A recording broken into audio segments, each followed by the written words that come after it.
Sveiki, dabar esu Marijampolėje, pačiame centre. Štai čia išdygo toksai laikrodis. Aišku, jisai puošia miestą.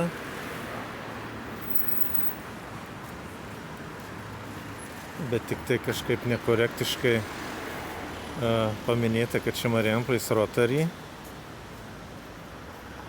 Kiek skaičiau spaudoj, tai čia pačiam pirmam atkūrus nepriklausomybę Marijampolės merui paminėti, kaip sakyti, amžyti, kuris įkūrė šitą Rotary klubą. Bet tai būtų gražiau, kad puikuotųsi ne Rotary užrašas, bet to žmogaus vardas ir pavardė. Tai būtų tikrai, kad žmogaus atminimui. Aišku, reikėjo suderinti su artimaisiais giminaičiais, bet